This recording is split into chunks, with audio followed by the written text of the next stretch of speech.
काल एक संकल्पपत्र जारी केलं आहे आणि हे संकल्पपत्र नाहीये, ही मोदीजींची गॅरंटी आहे आणि मोदीजींच्या गॅरंटीचं संकल्पपत्र या देशाच्या विकासाकरता पुन्हा एकदा तिसऱ्यांदा मोदीजींचं सरकार आल्यानंतर या ठिकाणी काय होणार आहे हे सांगणारं संकल्पपत्र आहे। विशेषतः युवा शक्ती, महिला शक्ती, शेतकरी आणि गरीब यांना समर्पित अशा प्रकारचं हे संकल्पपत्र असून याची जर पंचसूत्री आपण बघितली तर याच्यामध्ये डिग्निटी ऑफ लाईफ आहे, याच्यामध्ये क्वालिटी ऑफ लाईफ आहे, याच्यामध्ये गुंतवणुकीतून रोजगार आहे, याच्यामध्ये क्वांटिटी ऑफ अपॉर्च्युनिटी आणि क्वालिटी ऑफ अपॉर्च्युनिटी अशा 5 पिलर्सवर या ठिकाणी हे संकल्पपत्र तयार झालं आहे आणि एकूणच संधीची निर्मिती आणि गुणवत्तापूर्ण विकास याच्यावर या संकल्पपत्रामध्ये भर देण्यात आला आहे। हा जो काही संकल्पपत्राचा मसुदा तयार झाला याकरता जी समिती तयार करण्यात आली होती त्या समितीला 15 लाख सूचना लोकांकडून प्राप्त झाल्या होत्या। नमो ॲपवर 4 लाख सूचना प्राप्त झाल्या होत्या आणि वेगवेगळ्या व्हिडिओजवरनं 10 लाख सूचना या प्राप्त झाल्या होत्या। त्यामुळे देशभरामध्ये अतिशय व्यापक अशा प्रकारचं चर्चेतून हे संकल्पपत्र इव्हॉल्व झालं आहे आणि त्यातनं मोदीजींच्या गॅरंटी समोर आल्या आहेत। यामध्ये विशेषतः गरीब वर्गांकरता पुढचे 5 वर्ष 80 कोटी लोकांना रेशनचं अन्न हे मोफत देण्याचा संकल्प करण्यात आलेला आहे, त्याची गॅरंटी देण्यात आलेली आहे। आयुष्यमान भारतच्या अंतर्गत 5 लाखापर्यंतचा इलाज मोफत देण्यात आलेला आहे आणि 70 वर्षावरचे जेवढे नागरिक आहेत यांना युनिव्हर्सली म्हणजे त्यांच्याकडे इन्कम किती आहे वगैरे याचा विचार न करता त्यांना युनिव्हर्सली या ठिकाणी मोफत उपचार देण्याचा निर्णय झाला आहे। ट्रान्सजेंडर्सचाही समावेश आता आयुष्यमान भारतमध्ये झालेला आहे। पीएम आवासच्या अंतर्गत 3 कोटी नवीन घरं हे त्या ठिकाणी उपलब्ध करून देण्यात येणार आहेत। त्याचप्रमाणे आपली जी घरगुती गॅसचं कनेक्शन आहे, सिलेंडरची पद्धत कालबाह्य करून प्रत्येक घरी पाईपच्या द्वारे गॅस देण्याचा निर्धार या ठिकाणी करण्यात आलेला आहे आणि विशेषतः प्रधानमंत्री सूर्यघर योजना यामध्ये पहिल्या टप्प्यात 1 कोटी घरं आणि हळूहळू याचा विस्तार होणार आहे। या घरांना सोलरची संयंत्र देऊन त्यांचं विजेचं बिल 0 करण्यात येणार आहे। त्यांना विजेचं बिल द्यावं लागणार नाही, म्हणजे गरीबाला हळूहळू वीज या माध्यमातून मोफत मिळेल अशा प्रकारची व्यवस्था करण्यात आली आहे। आणि मुद्राचं जे कर्ज होतं 10 लाखापर्यंतचं कर्ज हे विना तारण आणि विना गॅरंटीचं मिळायचं, आता ते 10 लाखावरनं 20 लाख करण्यात आलंय। आणि मुद्रा योजनेची सगळ्यात महत्त्वाची जर आपण ट्रॅक रेकॉर्ड पाहिला तर याच्यामध्ये जवळपास 60% महिला आहेत की ज्यांना मुद्राचं लोन मिळालेलं आहे। त्यामुळे मोठ्या प्रमाणात सामान्य घरच्या ज्या महिला आहेत त्यांना पायावर उभं राहण्याकरता 20 लाखापर्यंतचं कर्ज आणि तरुणांनाही 20 लाखापर्यंतचं कर्ज कुठल्याही व्याजाविना आणि कुठलंही तारण दिल्याशिवाय या ठिकाणी मिळणार आहे। शेतकऱ्यांकरता या ठिकाणी मोठ्या प्रमाणात तरतुदी करण्यात आलेल्या आहेत। विशेषतः पीएम किसानच्या अंतर्गत 6,000 रुपये हे पुढचे 5 वर्ष देखील देण्यात येतील। आपल्याला कल्पना आहे महाराष्ट्र सरकार त्यात 6,000 रुपये टाकते, ते महाराष्ट्रात 12,000 रुपये आपण देतो। त्याचप्रमाणे जो आपला पीएम पीक विमा आहे त्याला अजून सुदृढ करण्यात येईल, त्याला अजून मजबूत करण्यात येईल आणि यासोबत गेल्या 5 वर्षांमध्ये प्रमुख पिकांच्या एमएसपी मध्ये मोठ्या प्रमाणात वाढ करण्यात आली आहे।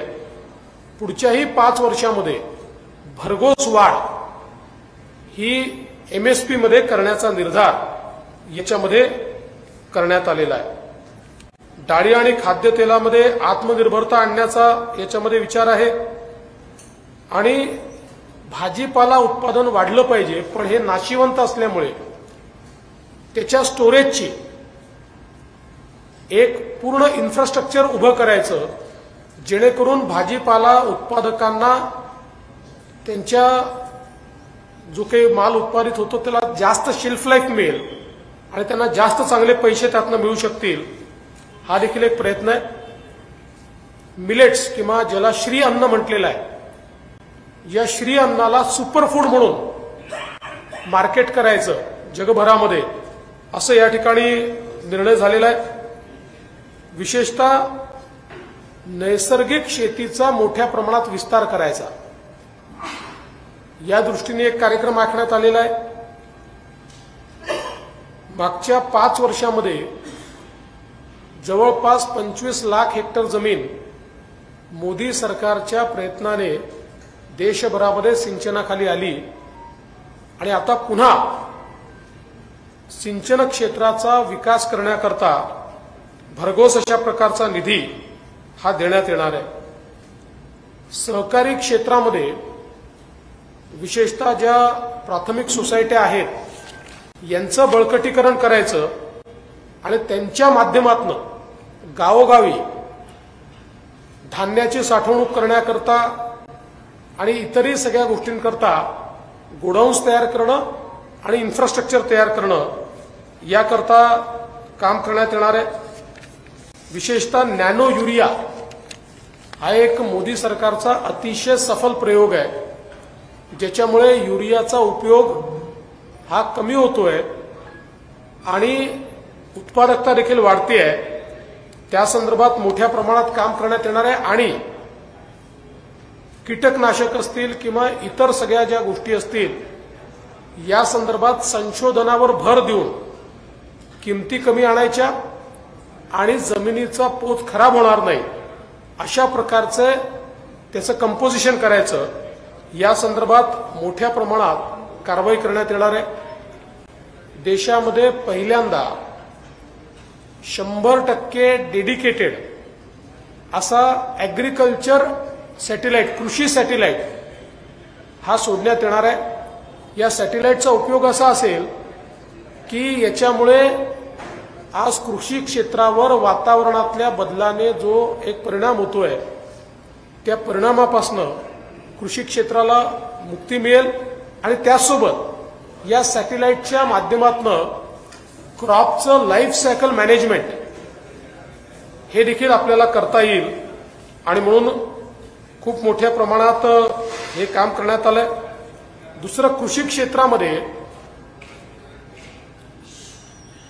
डिजिटल पब्लिक इन्फ्रास्ट्रक्चर हे तयार करण्यात येणार आहे, कारण आज जो लहान शेतकरी आहे त्याला डिजिटल इन्फ्रास्ट्रक्चर त्या मनाने ॲक्सेसेबल नाही आहे आणि म्हणून त्याच्याकरता पूर्णपणे ॲक्सेसेबल अशा प्रकारचं इन्फ्रास्ट्रक्चर हे विकसित करण्यात येणार आहे।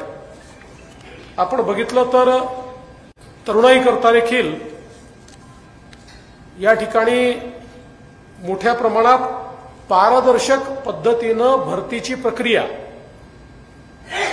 आणि त्यासोबत पेपर फुटीच्या विरोधात अतिशय कडक कायदा या गोष्टी याच्यामध्ये घेण्यात आलेल्या आहेत।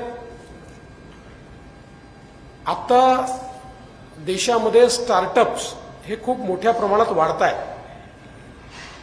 आणि स्टार्टअप इकोसिस्टम अशी आहे की ज्याच्यामुळे मोठ्या प्रमाणात रोजगाराची निर्मिती होते आणि म्हणून ही स्टार्टअप इकोसिस्टम वाढण्याकरता उपाययोजना घेतलेल्या आहेत आणि त्याच्याकरता स्पेशल फंडिंग हे याच्यामध्ये घेण्यात आलेलं आहे आणि स्टार्टअप्सला मेंटरशिप देण्याकरता व्यवस्था याच्यामध्ये करण्यात आली आहे।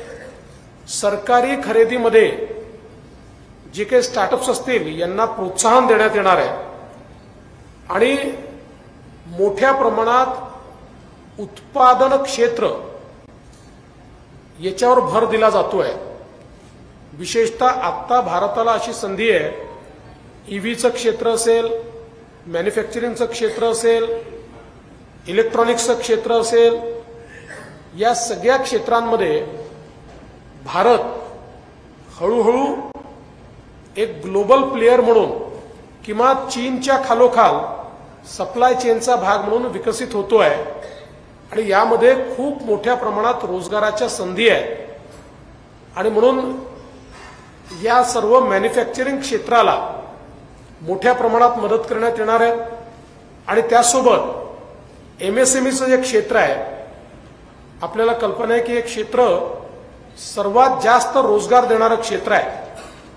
या एमएसएमईच्या क्षेत्राला त्याचा विस्तार करणं, त्यांना कर प्रणालीमध्ये सुटसुटीतपणा आणणं आणि विशेषतः एमएसएमईला जास्तीत जास्त पतपुरवठा मिळवून देणं याच्यावर भर याच्यामध्ये टाकलेला आहे।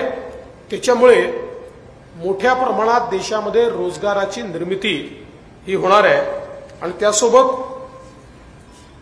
उच्च मूल्य सेवा ज्या आहेत या संदर्भातले सेंटर्स उघडण्यात येणार आहेत आणि उद्योजकतेची जी भावना आहे ही भावना त्याला चालना कशी मिळेल याचा प्रयत्न करण्यात आला आहे। यासोबत या ठिकाणी जे मिनिमम वेज आहे, न्यूनतम जो काही वेतन आहे याच्यामध्ये भरघोस वाढ करण्याचा निर्णय हा घेण्यात आलेला आहे।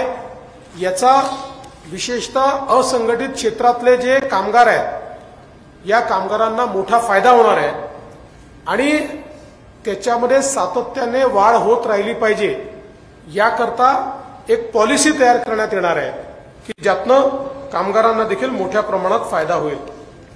आपण जर महिलांचा विचार केला तर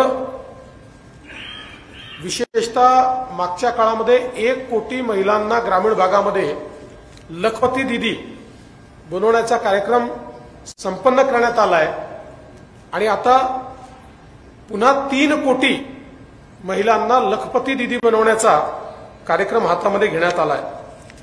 विशेषतः जे महिला बचत गट आहेत याच्यामध्ये जवळपास 8 लाख कोटी रुपये हे मोदी सरकारने महिला बचत गटांकरता दिले आहेत आणि आता त्यांची उत्पादनं ग्राहकांपर्यंत पोहोचण्याकरता एक पूर्ण साखळी तयार करण्याचा निर्णय हा घेण्यात आलेला आहे। याच्यामध्ये सरकारी जागा असतील, रेल्वे स्टेशन्स असतील, बस स्टँड्स असतील किंवा इतरही सगळं इन्फ्रास्ट्रक्चर असेल, हे सगळं इन्फ्रास्ट्रक्चर महिला बचत गटांना त्यांच्या उत्पादनाच्या विक्रीकरता उपलब्ध करून देऊन महिलांना सक्षम करणं यावर याच्यामध्ये भर देण्यात आलाय। क्रीडा क्षेत्रांमध्ये महिलांचा सहभाग वाढण्याच्या संदर्भात व्यवस्था करण्यात आली आहे। विशेषतः महिलांकरता मोठ्या प्रमाणात सार्वजनिक शौचालयांची साखळी तयार करणं, ॲक्सेसिबिलिटी वाढवणं। आज महिला कामकाजी आहेत आणि त्या मनाने त्यांच्याकरता हे जे इन्फ्रास्ट्रक्चर आहे हे कमी आहे, त्यामुळे त्याच्यावर भर याच्यामध्ये देण्यात आलेला आहे। यासोबत आपल्याला महिलांमध्ये विशेषतः एनिमिया, स्तनाचा कर्करोग, त्यासोबत ऑस्टिओस्पायरोसिस अशा जे काही आजार आहेत किंवा सर्वायकल कॅन्सर अशा आजारांचा एक प्रकारे थोडा प्रभाव हा महिलांवर पाहायला मिळतो। याकरता प्रिव्हेंटिव्ह स्ट्रॅटेजी जी काही आज जगभरामध्ये या संदर्भातली औषध निर्मिती झाली आहे, प्रिव्हेंटिव्ह औषधं तयार झालेली आहेत, प्रिव्हेंटिव्ह स्ट्रॅटेजीज तयार झाल्या आहेत, तशा प्रकारच्या प्रिव्हेंटिव्ह स्ट्रॅटेजीज या तयार करून वॅक्सिनेशन असेल किंवा इतर गोष्टी करून त्या ठिकाणी या आजारांपासून महिलांना मुक्ती देण्याचा निर्णय यामध्ये घेण्यात आलेला आहे। आणि विशेषतः एक टार्गेट घेण्यात आलं आहे की गर्भाशयाचा आणि मुखाचा कर्करोग हा महिलांमध्ये पूर्णतः संपवता कसा येईल या संदर्भातली एक मोठी स्ट्रॅटेजी यामध्ये तयार करण्यात आली आहे।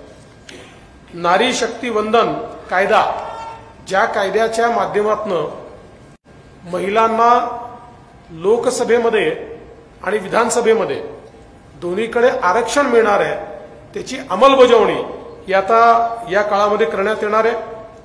त्याचप्रमाणे प्रत्येक पोलीस ठाण्यामध्ये शक्ती डेस्क म्हणजे महिलांकरता स्पेशल डेस्क हा त्या ठिकाणी केवळ महिलांच्या तक्रारींचं निवारण करण्याकरता हा तयार करण्यात येणार आहे।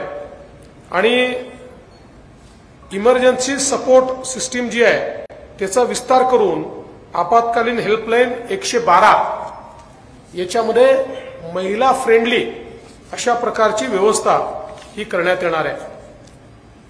रेल्वेमध्ये खूप मोठ्या प्रमाणात पुढच्या काळामध्ये त्या ठिकाणी वाढ करण्याचा निर्णय घेतलेला आहे। एकूण सगळी जी क्षमता आहे ही क्षमता मोठ्या प्रमाणात वाढवून आज वेटिंग लिस्ट जी रेल्वेमध्ये असते, आपण पाहतो की प्रत्येक वेळी वेटिंग लिस्ट असते, ती वेटिंग लिस्ट राहणार नाही एवढं रेल्वेचं इन्फ्रास्ट्रक्चर आणि एवढ्या गाड्या वाढवण्याच्या संदर्भात म्हणजे कोणालाही सहज तिकीट मिळेल आणि रिझर्वेशन मिळेल अशा प्रकारची व्यवस्था ही करण्यात येणार आहे। आणि दरवर्षी 5000 किलोमीटरचे नवीन ट्रॅक हे जोडले जाणार आहेत। त्याचप्रमाणे रेल्वेचे ऍक्सिडेंट संपवण्याकरता एक कवच ट्रेन प्रणाली ही विकसित करण्यात आली आहे। या प्रणालीमुळे रेल्वेचे ऍक्सिडेंट हे मिनिमाइज होतील, ते संपतील। आणि असं लक्षात आलंय की कवच ट्रेन प्रणाली जिथे आहे तिथे ऍक्सिडेंटचा संभव नाहीये। ही वाढवत वाढवत संपूर्ण रेल्वे एस्टॅब्लिशमेंट किंवा सगळ्या जिथे रेल्वे चालतात तिथेही करण्यात येणार आहे। आपल्याला कल्पना आहे की जागतिक दर्जाच्या स्टेशन्सची निर्मिती ही सुरू झालेली आहे आणि पुढच्या काळामध्ये या 5 वर्षात भारतातले सगळे रेल्वेचे स्टेशन्स हे चांगल्या इन्फ्रास्ट्रक्चर सहित जागतिक दर्जाचे स्टेशन्स असतील हा प्रयत्न आहे। त्याचप्रमाणे जागतिक दर्जाच्या वंदे भारत ट्रेन, अमृत भारत ट्रेन आणि नमो भारत ट्रेनचा विकास आणि निर्मिती ही भारतातच करण्यात येणार आहे। आणि आता आपण बघितलं असेल वंदे भारत ट्रेन या सिटिंगच्या ट्रेन आहेत, याच्यामध्ये स्लीपर कोचेसच्या ट्रेन्स देखील आता सुरू करण्यात येणार आहे। वंदे भारत स्लीपर ट्रेनची सुरुवात करण्यात येणार आहे। त्याचप्रमाणे प्रादेशिक कनेक्टिव्हिटी करता देखील ट्रेनचा विस्तार करण्यात येणार आहे। जवळपास 13,000 पेक्षा जास्त रेल्वे स्थानकांचा विकास आणि त्यांना जागतिक दर्जाचं करण्याचं काम या ठिकाणी सुरू झालेलं आहे। आणि या ज्या नवीन आधुनिक ट्रेन्स आहेत याचं जाळं वाढवत सगळ्या भागामध्ये या ट्रेन्स गेल्या पाहिजेत याचा प्रयत्न करण्यात येणार आहे। पहिली बुलेट ट्रेन ही पश्चिम भारतामध्ये सुरू झाली आहे। आता पश्चिम, उत्तर, दक्षिण, पूर्व अशी सगळी कनेक्टिव्हिटी बुलेट ट्रेनची करण्यात येणार आहे आणि ट्रेनशी संबंधित सगळ्या सेवा एका सुपर ॲपवर आणण्यात येणार आहे। कुठल्याही व्यक्तीला त्या ॲपच्या माध्यमातून ट्रेनच्या सगळ्या सेवा या उपलब्ध करून घेता येतील आणि अतिशय सोपा असा हा ॲप या ठिकाणी तयार करण्यात येणार आहे। खरं म्हणजे यासोबत आपल्याला कल्पना आहे की एक प्रकारे भारत हा जसा आर्थिक पुनर्निर्माणाकडे निघालेला आहे आणि मजबूत अर्थतंत्र म्हणून भारत तयार होतोय, तसंच आज सांस्कृतिक पुनर्जागरण देखील भारतामध्ये मोठ्या प्रमाणात होत आहे। आपण बघितलं की या ठिकाणी काशी विश्वनाथचा कॉरिडॉर असेल किंवा प्रभू श्रीरामांचं मंदिर अयोध्येमध्ये जे तयार झालं, ज्यांनी एक प्रकारे जागतिक आकर्षणाचं केंद्र ते मंदिर या ठिकाणी झालेलं आहे।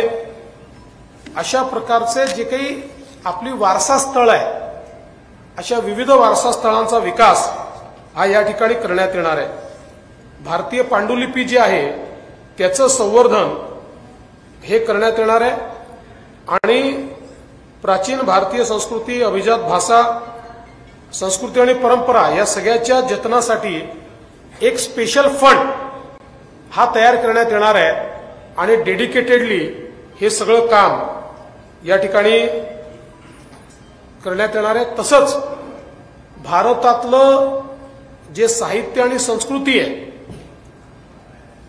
आपले जे विचार आहेत, हे सगळे विदेशी भाषांमध्ये देखील त्या ठिकाणी ट्रान्सलेट करून जगभरामध्ये भारतीय संस्कृती आणि आपलं ज्ञान हे पोचलं पाहिजे, यावर प्रयत्न केला जाणार आहे।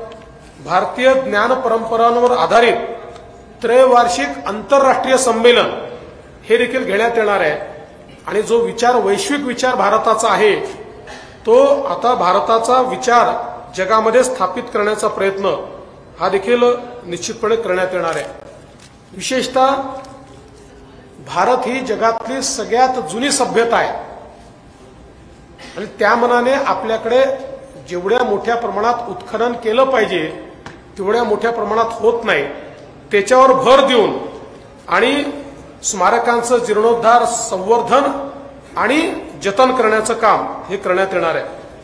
पर्यटनावर विशेष भर देऊन पर्यटकांच्या संख्येमध्ये मोठ्या प्रमाणात वाढ करणं आणि पर्यटनाकरता सगळ्या सोयी उपलब्ध करून देणं, विशेषतः जे समुद्री पर्यटन आहे, ईशान्य भारत आहे, आपली जी द्वीप आहेत, या पर्यटनाकरता विशेष भर हे या ठिकाणी देण्यात येणार आहे। मोदी सरकारने एक पारदर्शी अशा प्रकारची पद्धत आणली आहे आणि पुढच्या काळातही भ्रष्टाचाराच्या विरुद्ध जी लढाई आहे ही लढाई सुरूच राहणार आहे। एक अजून महत्वाचा निर्णय या ठिकाणी घेण्यात आला आहे। आपल्याला सगळ्यांना कल्पना आहे की भारतीय राज्यघटनेच्या अनुच्छेद 44 मध्ये directive principle of state policy अशा प्रकारचा एक चॅप्टर आहे आणि या चॅप्टरमध्ये देशाने काय काय केलं पाहिजे अशा प्रकारचे डायरेक्टिव्ह प्रिन्सिपल भारताच्या संविधानाने भारतरत्न डॉक्टर बाबासाहेब आंबेडकर यांच्या नेतृत्वात लिहून दिले आहेत आणि त्याच्यामध्ये आपण जर बघितलं तर एक directive principle of state policy अशी आहे की देश संपूर्ण देशामध्ये समान नागरिक कायदा आणेल। म्हणजे भारतरत्न डॉक्टर बाबासाहेब आंबेडकरांना अपेक्षित होतं आणि म्हणून त्यांनी संविधानामध्ये हे डायरेक्टिव्ह प्रिन्सिपलमध्ये लिहिलेलं आहे की समान नागरिक कायदा तयार केला पाहिजे आणि तो देश करेल। इतके वर्ष तो होऊ शकला नाही, आता संविधान येऊनही 75 वर्ष या ठिकाणी पूर्ण होणार, पण तो येऊ शकला नाही। पण आता तोच समान नागरिक कायदा हा येणार आहे आणि हा समान नागरिक कायदा आल्यामुळे सर्वात जास्त फायदा महिलांना होणार आहे, कारण सगळ्यात जास्त अधिकार हे त्याच्यामुळे महिलांना मिळणार आहे। या व्यतिरिक्त भारताच्या डिजिटल पब्लिक इन्फ्रास्ट्रक्चरचा जगभरात विस्तार करण्यात येणार आहे, कारण आपल्याला कल्पना आहे की आपण जी सिस्टीम उभी केली, आज आपण पाहतो आपल्याकडे भाजीवालाही त्या ठिकाणी QR कोड ठेवतोय आणि डिजिटल पेमेंट होत आहे. जगाने आपल्या डिजिटल इन्फ्रास्ट्रक्चरचं या ठिकाणी स्वागत केलं आहे. आता आपलं डिजिटल इन्फ्रास्ट्रक्चर जे भारताने तयार केलंय हे जग मागतंय आणि त्यामुळे जगामध्ये भारताचं डिजिटल इन्फ्रास्ट्रक्चर देऊन एक मोठी संधी देखील आपल्याला त्यातनं मिळणार आहे आणि भारत या क्षेत्रामध्ये अव्वल नंबरवर येणार आहे. आणि म्हणून त्या दृष्टीने आता आपण काम करतो आहे. योग आणि आयुर्वेदाचा प्रचार हा मोठ्या प्रमाणात आपण करतोय. या संस्थांचा विस्तार आपण मोठ्या प्रमाणात करतोय. त्याचबरोबर या ठिकाणी भारतातनं आपला जो ऐतिहासिक ठेवा हा विदेशामध्ये मागच्या काळामध्ये गेला आहे, तो भारतात परत आणण्याकरता विशेष प्रयत्न हे या ठिकाणी केले जाणार आहेत. आणि जगातल्या जे प्रमुख शैक्षणिक संस्था आहेत उच्च शिक्षणाच्या, त्यामध्ये भारतीय भाषांच्या अभ्यासाची व्यवस्था जगात ही करण्याचा निर्णय देखील या ठिकाणी घेण्यात आलाय. भारतीय सभ्यतेच्या स्मारकांचं पुनरुज्जीवन करण्यात येणार आहे आणि यासोबत विशेषतः एक मोठी लढाई पुढच्या काळामध्ये अंमली पदार्थांच्या विरुद्ध देशामध्ये लढली जाणार आहे. त्याकरता विशेष भर असणार आहे. आपल्याला माहिती आहे नवीन कायदे आता आपण तयार केले आहेत, CRPC IPCच्या पेक्षा वेगळे, आणि त्याच्यामध्ये न्यायसंहिता आपण सुरू केलेली आहे. या कायद्यांची प्रभावी अंमलबजावणी करण्याकरता देशभरामध्ये फॉरेन्सिक नेटवर्क आणि कॅपेबिलिटी ही प्रचंड मोठ्या प्रमाणात तयार करण्यात येणार आहे, जेणेकरून रेट ऑफ कन्व्हिक्शन वाढेल, क्वालिटी ऑफ इन्व्हेस्टिगेशन वाढेल आणि अतिशय वेगाने लोकांना न्याय मिळेल. हे काम करण्यात येणार आहे. CAAची अंमलबजावणी जी आहे ती मोठ्या प्रमाणात करण्यात येईल आणि सशस्त्र दल आणि केंद्रीय सशस्त्र पोलीस दलाची जी क्षमता आहे ती क्षमता ही वाढवण्यात येणार आहे.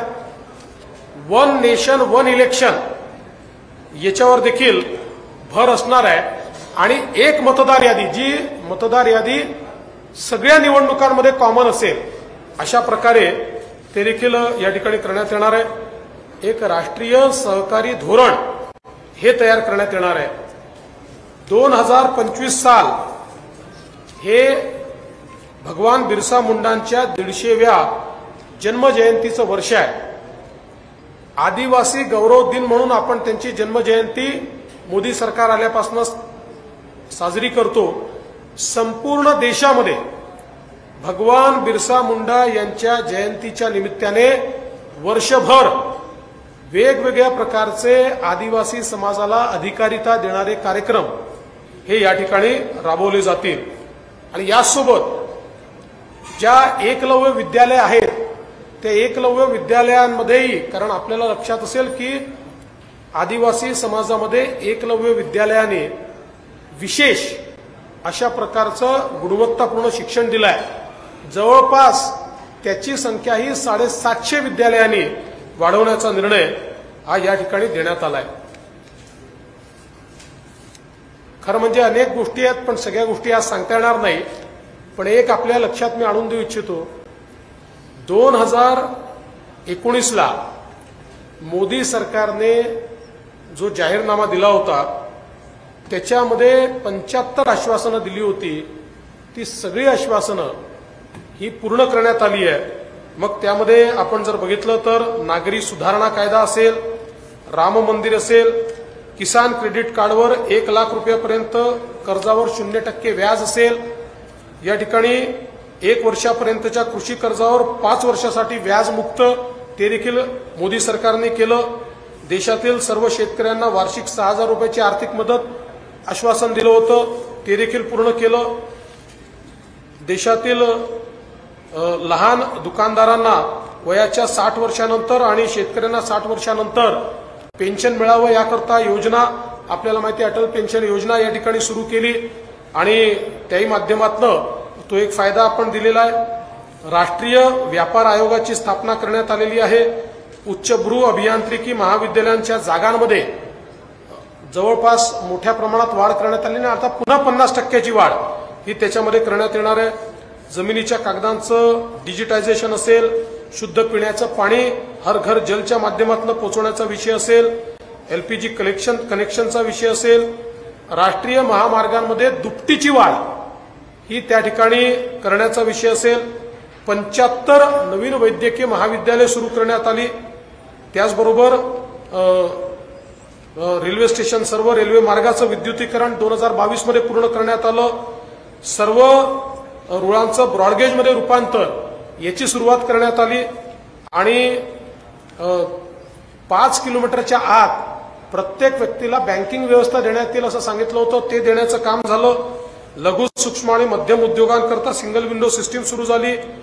आदिवासी स्वातंत्र्य संग्राम सैनिकांचे संग्रहालय हे करण्याचं हे सुरू झालं। 3 तलाकचा कायदा तो कायदा त्या ठिकाणी पूर्ण झाला।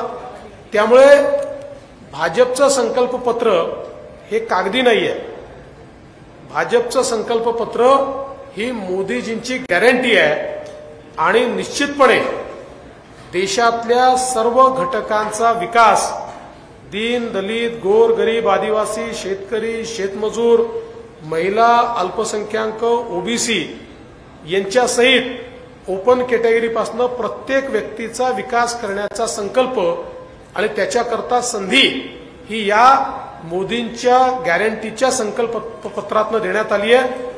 हे संकल्पपत्र आम्ही महाराष्ट्राच्या आणि भारताच्या जनतेला समर्पित करतो आणि निश्चितपणे मला विश्वास आहे की मोदीजींच्या गॅरंटीवर सर्वात जास्त विश्वास या देशातल्या नागरिकांचा आहे। त्यामुळे देशातले नागरिक हे निश्चितपणे पुन्हा एकदा तिसऱ्यांदा महाराष्ट्रात आणि देशात मोदीजींचं सरकार निवडून आणतील। या संकल्पपत्रामध्ये महत्त्वाचं म्हणजे सरकारी किती नोकऱ्या देणार आहे हा मुद्दा आला नाहीये सरकारी नोकऱ्यांचा, आणि मागच्या वेळेस 2 करोड नोकऱ्या देण्याचा घोषणा केली होती ते पण पूर्ण झालेलं नाही। पहिली गोष्ट अशी आहे की जेवढ्या जागा रिकाम्या आहेत त्या सगळ्या भरण्याचा निर्धार करण्यात आलेला आहे आणि मागचं संकल्पपत्र आपण उचलून बघा, त्याच्यामध्ये रोजगाराच्या संधी सांगितलेल्या आहेत, सांगितल्या त्यापेक्षा जास्त निर्माण झालेल्या आहेत आणि त्याचं काय म्हणतात पत्रक देखील लोकसभेत सादर झालेलं आहे।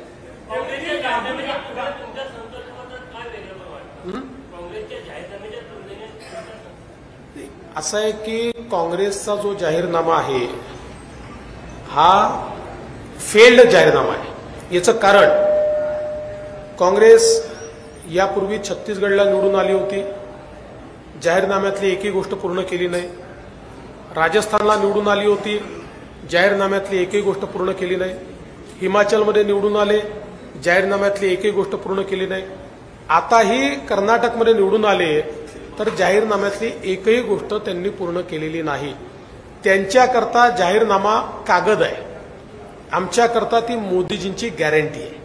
देवेंद्र जी, राहुल गांधी ने ट्वीट किया है कि संकल्प पत्र और मोदी जी के भाषण में 2 शब्द गायब है, बेरोजगारी और महंगाई। और खड़गे जी ने कहा है कि बीजेपी की गारंटी ये जुमले की वारंटी है, तो इस संबंध में क्या कहेंगे दोनों सवाल के जवाब? देखिए, पहली बात तो यह है कि मैं राहुल जी को दोष नहीं दूंगा क्योंकि वो पढ़ते ही नहीं है, तो इसलिए इसमें क्या आया है ये उनको पता ही नहीं है, किसी ने उनको लिखकर दे दिया होगा। मैंने तो अभी आपको बताया रोजगार के कितने अवसर इसमें है, किस प्रकार से लोगों को फायदा मिलने वाला है, ये सारी चीजें इसमें आई है। तो मुझे लगता है कि राहुल जी अगर पढ़ लेते और पढ़कर इसके ऊपर अपना मत व्यक्त करते तो शायद उसका जवाब भी हम दे देते। और खरगे जी से मेरा इतना ही निवेदन है, खरगे जी देश का छोड़ दीजिए, आप तो कर्नाटक से कांग्रेस के अध्यक्ष है, कर्नाटक में आपने दिया हुआ कोई भी वादा आप पूरा नहीं कर पाए। अब आपके लोग ये कहते हैं कि वादे पूरे करने के लिए नहीं होते।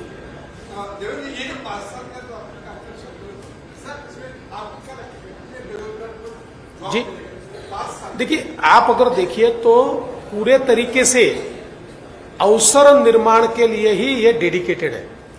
मतलब अगर इसको हम नटशेल में इसके हाइलाइट्स की ओर जाएंगे तो आपके ध्यान में आएगा कि देश को मैन्युफैक्चरिंग हब बनाएंगे तो रोजगार की निर्मित होने वाली है, स्टार्टअप इकोसिस्टम तैयार करेंगे तो रोजगार की निर्मित होने वाली है, इंफ्रास्ट्रक्चर तैयार करेंगे तो रोजगार की निर्मित होने वाली है, डिजिटल इंफ्रास्ट्रक्चर तैयार करेंगे तो रोजगार की निर्मित होने वाली है, कृषि क्षेत्र में रोजगार की निर्मित होने वाली है, सहकार क्षेत्र में रोजगार की निर्मित होने वाली है।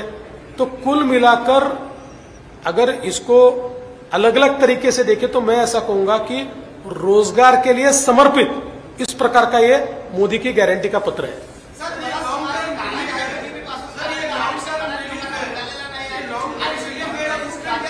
हाँ, ये सब इंस्टंट ही है, ये सब इंस्टंट रिलीफ ही है। काय काय आरक्षणचा मुद्दा बऱ्याच समाजामध्ये गाजत आहे, तर बरेच समाज मोदीपासून आणि बीजेपीपासून नाराज आहे, ते हे लोक मतदान करणार काय? तर याला जोडून मला प्रश्न आहे की काँग्रेस वारंवार प्रचार करत आहे की संविधान बदललं जाईल, संविधान बदललं जाईल।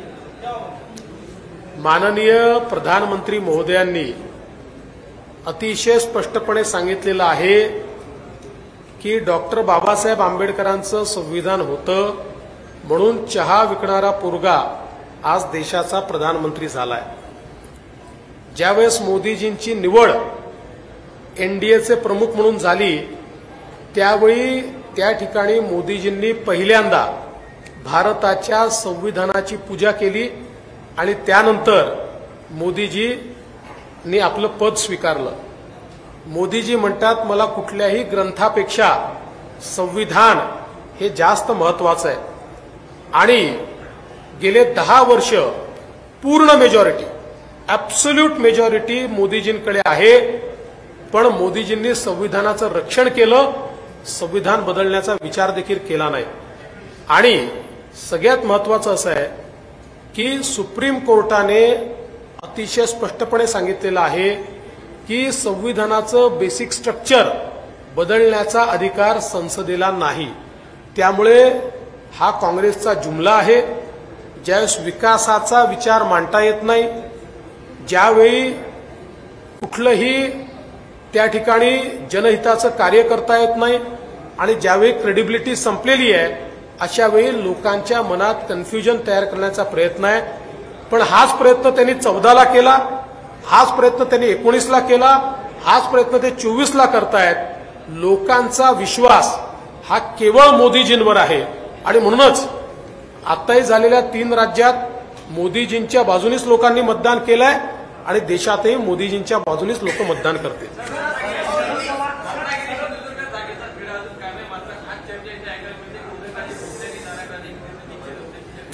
असं आहे की त्या संदर्भात मी वेगळं बोलेन।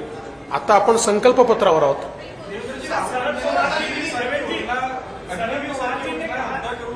काय काय अग्निवीर सारखी योजना जी आहे ती रद्द करून त्यानंतर प्रत्येक गरीब महिलेला 1 लाख रुपये वार्षिक अशी देखील योजना आहे। मी पुन्हा एकदा सांगतो, एक तर पहिल्यांदा आपण लक्षात घेतलं पाहिजे की अग्निवीर योजना रद्द करणं म्हणजे देशाला धोक्यात टाकणं आहे।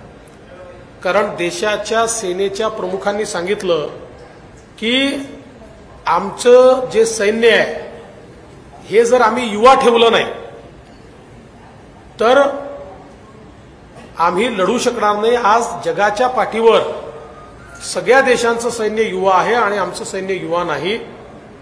त्यामुळे ही योजना आणलेली आहे, ती सगळ्यांनी ऍक्सेप्ट केलेली आहे आणि मोठ्या प्रमाणात अग्निवीर भरती झाली आहे आणि भारताच्या सेनेत कामही करतायत। त्यामुळे मला असं वाटतं की हे म्हणण्याला काही अर्थही नाहीये। आणि दुसरं मी पुन्हा सांगतो, माझं त्यांना एवढंच म्हणणं आहे की तुम्ही 1 लाख 5 लाख काय जे काही तुम्हाला लिहायचं आहे ते लिहा, फक्त एवढा तुमचा ट्रॅक रेकॉर्ड दाखवा। जसं मोदीजींनी 75 गॅरंटी दिल्या, 75 पूर्ण केल्या। काँग्रेसनी छत्तीसगडची गॅरंटी पूर्ण केल्या नाहीत, राजस्थानच्याही केल्या नाहीत, कर्नाटकच्याही केल्या नाहीत, हिमाचलच्याही केल्या नाहीत। त्यामुळे सांगायला आता त्यांना माहिती आपण निवडूनच येणार नाहीये, तर उद्या राहुल गांधी हे पण प्रॉमिस करू शकतील की प्रत्येक नागरिकाला मी एक ताजमहाल बांधून देतो, पण त्याला अर्थ नाही. भाजपचा डीएनए ओबीसी आहे असं म्हटलं जातं, परंतु काँग्रेसचे नेते आरोप करतात की त्यांच्या संकल्पपत्रामध्ये ओबीसीसाठी ठोस अशी काही तरतूद नाही. असं आहे की या संकल्पपत्रामध्ये समाजातला कोणीच सुटला नाही आणि काँग्रेसवाल्यांना ओबीसीवर बोलण्याचा अधिकारच नाही आहे.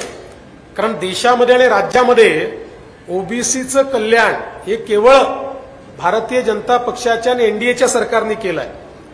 इतके वर्ष खरं म्हणजे कालेलकरांच्या वेळी हे सांगण्यात आलं होतं आणि त्यानंतर अनेक वेळा सांगितलं की ओबीसीच्या आरक्षणाकरता ओबीसी आयोग तयार केला पाहिजे, त्याला संवैधानिक दर्जा दिला पाहिजे.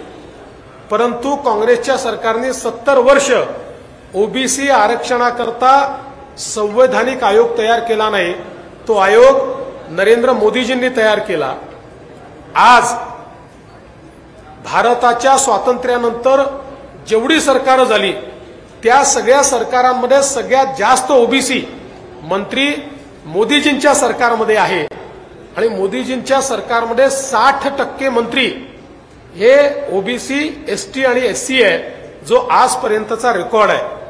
महाराष्ट्रामध्ये देखील स्वतंत्र ओबीसी मंत्रालय मी मुख्यमंत्री असताना तयार झालं आणि आतापर्यंत ओबीसी हिताचे 30 निर्णय झाले आहेत. त्यातले 23 निर्णय मी मुख्यमंत्री असताना झाले आणि उरलेले निर्णय हे आता शिंदेसाहेब मुख्यमंत्री असताना झाले आहेत. त्यामुळे काँग्रेसला ओबीसींवर बोलायचा अधिकार नाही. काँग्रेसने ओबीसींचा वोट बँक सारखा वापर केला.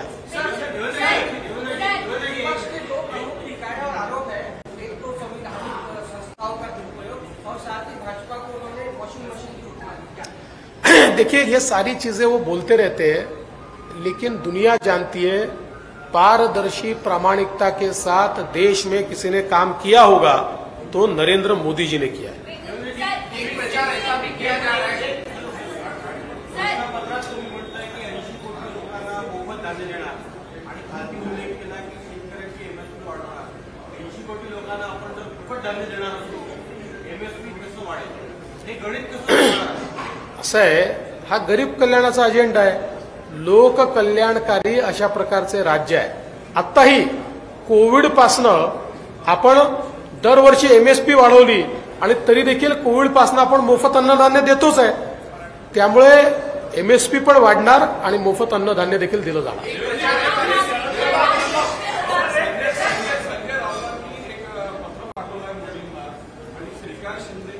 कोण संजय राऊत हो? तुम्ही काय क्वालिटीच्या माणसांबद्दल थोडंसं विचारा. माझा स्तर पाहूनही थोडं विचार.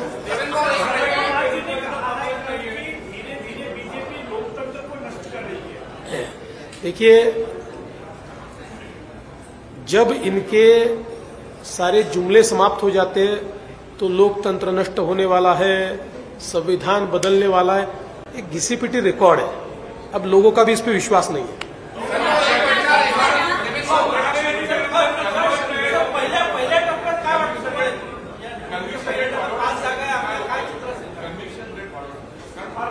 नाही, म्हणूनच आता जे नवीन सीआरपीसी तयार करण्यात आला आहे याच्यामध्ये टेक्निकल आणि फॉरेन्सिक एव्हिडन्सला महत्त्व देण्यात आलं आहे. त्याचं इन्फ्रास्ट्रक्चर तयार होत आहे. त्यामुळे रेट ऑफ कन्व्हिक्शन वाढेल. पहिल्या टप्प्यातल्या सगळ्या जागा आम्ही जिंकतो.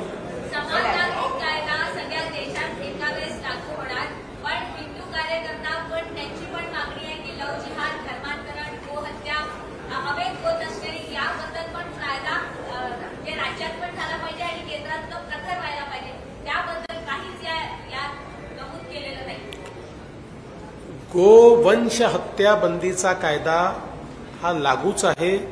तो महाराष्ट्रातही आहे, तो देशातल्या सगळ्या राज्यांनी केलेला आहे. नाही, कारवाई होतेच आहे, त्याच्यावर कारवाई केलीच जाते आहे आणि कायदा देखील आहे. ये चुनाव आखिरी है, ऐसा भी प्रचार किया जा रहा है आपके विरोधकों से. हाँ, ये चुनाव आखिरी चुनाव है, अगर मोदी सरकार चुनकर आ जाती है, ऐसा भी प्रचार किया जा रहा है. देखिए, ये मूर्खतापूर्ण है. यानी इस बात का जवाब भी देना ये मूर्खतापूर्ण है. अरे भारत के खून में लोकतंत्र है. दुनिया को जब लोकतंत्र पता नहीं था तब भारत को लोकतंत्र पता था, और भारत का लोकतंत्र समाप्त करने का प्रयास इंदिरा जी ने किया था। इंदिरा जी ने लाखों विपक्ष के कार्यकर्ताओं को, नेताओं को 2 साल जेल में बंद रखा। बावजूद उसके इंदिरा जी भारत का लोकतंत्र समाप्त नहीं कर पाई, कांग्रेस भारत का लोकतंत्र समाप्त नहीं कर पाई। ये भारत का लोकतंत्र कोई समाप्त नहीं कर सकता, और मोदी जी तो इस लोकतंत्र के पुरोधा है। चला, धन्यवाद। बोललो ना त्याच्यावर, सगळ्याच्यावर बोललो बाबा।